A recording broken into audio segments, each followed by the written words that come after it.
जैसा कि हमने पहले वीडियो में देखा था, लिंडा जो होती है वो जी के स्कूल गई होती है, जी को लाने के लिए और लेके आ ही रही होती है। तभी रास्ते में एक कार आती है, उसके सामने रुकती है और फिर उससे 4 लोग निकलते हैं और फिर तुरंत ही वो जी और लिंडा को पकड़ लेते हैं और जी को पकड़ने के बाद लिंडा को फेंक देते हैं और फिर तुरंत ही गाड़ी को स्टार्ट करके उसके सामने से लेके चले जाते हैं।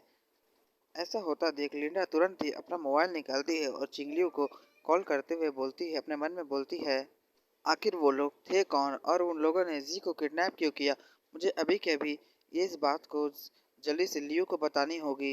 इतना बोलने के साथ ही वो लियो को कॉल लगाती है। फिर हमें चिंगलियों के ऑफिस का सीन दिखाया जाता है, जहाँ पर हमारी फैमिली मोबाइल को उठा लेती है और उससे पता चल जाता है कि क्या क्या हुआ है। लिंडा की बात सुनने के बाद ही हमारी फैमिली उससे कहती है, आखिर तुम ये क्या कह रही हो, किसी को कौन किडनैप कर सकता है? आखिर ये सब हुआ कैसे? तभी लिंडा हमारी फैमिली को कहती है, मुझे बिल्कुल भी पता नहीं चला कि क्या हुआ। सब कुछ इतना जल्दी हुआ कि मुझे पुलिस तक को रिपोर्ट करने का वक्त नहीं मिला। मैं इसलिए सबसे पहले लियू तुम्हें कॉल की हूँ।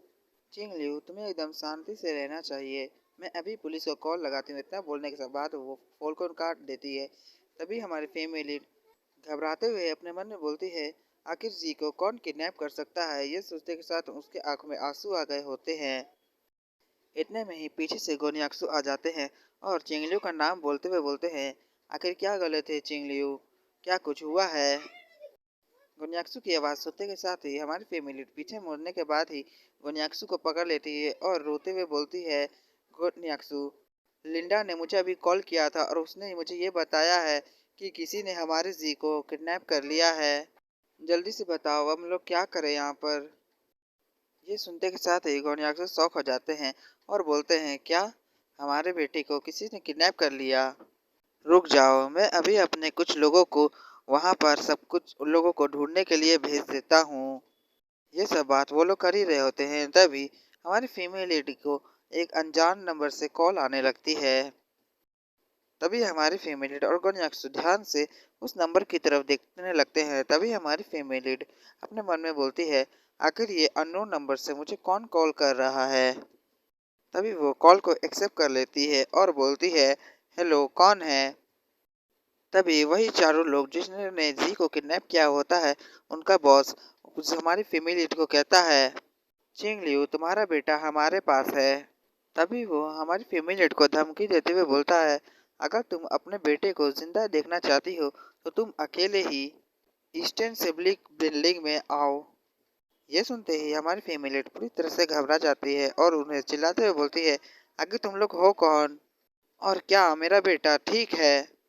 ये सुनते के साथ ही उनका बॉस फिर से हमारी फीमेल को धमकी देते हुए कहता है, तुम्हारा बेटा एकदम ठीक है, लेकिन मैं ये गारंटी नहीं दे सकता कि कब तक तुम्हारा बेटा ठीक रहेगा। तभी उनका बॉस फिर से बोलता है, तुम्हें वहां पर सिर्फ अकेला आना है और अगर तुमने किसी और को अपने साथ लाने की कोशिश की तो तुम सोच लेना कि मैं तुम्हारे बेटे का क्या हास्य करूंगा। और इतना बोलते के साथ ही वो फोन को काट देता है और हमारी फैमिली घबराते हुए उस फोन में बोलने लगती है, हे हे, आखिर तुम हो कौन? लेकिन तब तक फोन कट हो चुका होता है। तभी हमारी फैमिली गोनियाक्सो के सामने से जल्दी से जाने लगती है और वो अपने मन में बोलती है, नहीं, मैं यहाँ आराम से बैठ नहीं सकती, मुझे जल्दी से जाके जी को बचाना होगा। इतना सोचते के साथ ही वो वहां से जा ही रही होती है। तभी गोनियाक्सु हमारी फीमेल का हाथ पकड़ लेता है और बोलता है, चिंग लियू, आखिर तुम कहाँ जा रही हो और तुम्हें कॉल किसने किया था और वो तुम्हें क्या कह रहे थे? तभी हमारी फीमेल गोनियाक्सु के हाथ को झटकते हुए बोलती है, वो और किसी नहीं, किडनैपर का कॉल था। वो चाहता है कि मैं वहां पर अकेले एक एबेंडेड साइट में जाऊं जो ईस्टर्न सुब्रिंग्स में है और मैं जा रही हूँ जी को बचाने के लिए। इतना बोलते के साथ ही हमारी फैमिली वहां से जाने लगती है। तभी गोनियाक्सु उसके हाथ को फिर से पकड़ लेता है और बोलता है, चिंग लियू, शांत हो जाओ। और अगर किडनैपर ये सब बोल रहे थे तो इसका मतलब ये है कि वो जी को नहीं, तुम्हें टारगेट कर रहे हैं और अगर तुम वहां पर अकेले जाओगी तो वहां पर तुम्हारे लिए खतरा हो सकता है। ये सुनते ही हमारी फीमेल के आंख में आंसू आ जाते हैं और बोलती है, मुझे ये बात पता है, तो मैं अब कर भी क्या सकती हूँ? तभी गोन्याक्सू हमारे फेमिलिएट को पकड़ के सोफे में बैठाता है और उसे कंफर्टेबल करने के लिए बोलता है, तुम एकदम शांति से यहाँ पर बैठ जाओ और मेरा इंतज़ार करो। और मैं यहाँ पर तुरंत ही कुछ पावरफुल बॉडीगार्ड्स को बुला लेता हूँ और फिर मैं और तुम साथ में जी को रेस्क्यू करने के लिए जाएंगे, ठीक है ना? ये सुनते ही हमारी फैमिली बोलती है, लेकिन लेकिन उन्होंने मुझे अकेले आने के लिए कहा है और अगर मैं वहाँ पर अकेले नहीं गई तो वो शायद जी को नुकसान पहुँचाएंगे। ये सुनते ही गोन्याक्सू हमारे फैमिली के हाथों को पकड़ने के साथ बोलता है, मुझे भरोसा करो। ये सुनते के साथ ही हमारी फैमिली के आंख में आंसू आ जाते हैं और वो दूसरी तरफ चेहरा घुमा लेती है और बोलती है, अच्छा ठीक है, तुम जाओ और जल्दी से कुछ बॉडीगार्ड्स को लेकर आओ। और ये सुनने के बाद ही गोन्याक्सू वहाँ से कुछ बॉडीगार्ड्स को लेने के लिए चला जाता है और अपने मन में गुस्से से सोचता है, आखिर उनकी हिम्मत कैसे हुई मेरे बेटे को किडनैप करने की। उन लोगों को इसके लिए बहुत भारी कीमत चुकानी पड़ेगी।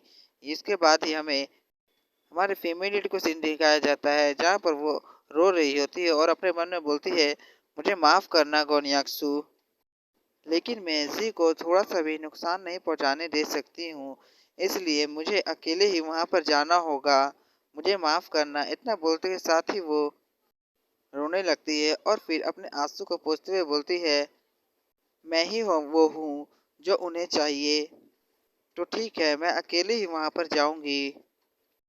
फिर हमें उन उस जगह का सीन दिखाया जाता है जहाँ पर उन किडनैपर्स ने हमारी फैमिली को बुलाया हुआ होता है। तभी तभी वो किडनैपर का बॉस हमारी जी को बोलता है, हम दरअसल तुम्हारे मॉम को किडनैप करने के लिए गए थे, लेकिन अनलकी बात यह है कि तुम वहाँ पर थे, ना कि तुम्हारी मॉम। तो हमने तुम्हें किडनैप कर लिया और जैसे ही तुम्हारी मॉम यहाँ पर आएगी, वैसे ही हम लोग तुम्हारी मॉम को किडनैप कर लेंगे। और तुम्हारी तो किस्मत ही खराब है कि तुम वहाँ पर पकड़े गए और हम लोग तुम्हें छोड़ भी नहीं सकते क्योंकि तुमने हम सबका चेहरा देख लिया है। ये सुनते के बाद साथ ही जी घबरा जाता है और उन लोगों को चिल्लाते हुए कहता है, आखिर तुम लोग हो कौन और क्यों तुम लोग मेरी मॉम को चोट पहुंचाना चाहते हो? तभी वो घबराते हुए अपने मन में सोचता है, मैं समझ गया कि इन लोगों ने मुझे किडनैप क्यों किया है। ये लोग मेरी मॉम को किडनैप करना चाहते हो और इसलिए इन लोगों ने मुझे किडनैप किया ताकि मेरी मॉम यहाँ पर भागती हुई आए। इन लोगों ने बहुत ज़्यादा ही अच्छा प्लान बनाया है और शायद मेरी मॉम भी यहाँ पर आती ही होगी। तभी उस किडनैपर बॉस के पीछे से हमारी जूनियर निकलती है जो उस किडनैपर के बॉस को बोलती है, आखिर चिंगलियों के बारे में क्या खबर है?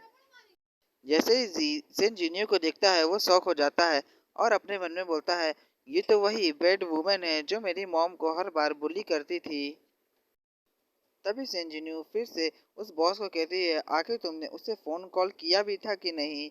क्या चिंगलू यहाँ पर आ रही है अकेले ही? ये सुनने के बाद ही उनका बॉस फिर से बोलता है, तुम्हें चिंता लेने की कोई भी जरूरत नहीं है, हमारे पास उसका बेटा है, तो वो जरूर यहाँ पर आएगी। ये सुनते ही सेन जूनियर बहुत ज़्यादा ही खुश हो जाती है और वो बोलती है, ये बहुत अच्छी बात है क्योंकि मेरे साथ जैसा ही बिहेव जेल में किया गया अब वो उसके साथ भी चिंगलियों के साथ भी होगा। लेकिन मैं इतने से खुश बिल्कुल नहीं होंगी, मैं चाहती हूँ उसे मार देना, मैं उसे मरा हुआ देखना चाहती हूँ। ये सुनते ही जी बहुत ज़्यादा ही घबरा जाता है और वो सेंजिनी को कहता है, तुम बैड वुमेन, तुम ही वो हो जो मेरी मॉम को हर बार चोट पहुँचाता है और तुम जेल जाना डिजर्व करती थी। ये सुनते ही सेंजिनी आगे बढ़ते के साथ जी के गाल को पकड़ लेती है और दबाते हुए बोलती है, तुम आखिर तुमने क्या कहा छोटे गधे कहीं के? तभी सेंजिन्यू स्माइल करते हुए जी को कहती है, तुम सच में ही चिंगलू के ही बेटे हो क्योंकि तुम चिंगलू से पूरे मिलते जुलते बात करते हो, उस चुड़ैल की जैसे ही बात करते हो। और अपना एपिसोड यहाँ पर ख़त्म होता है और अगर आपको वीडियो हमारी पसंद आई होगी तो please like subscribe and comment करें। मिलते हैं आपको नेक्स्ट वीडियो में, तब तक के लिए बाय बाय।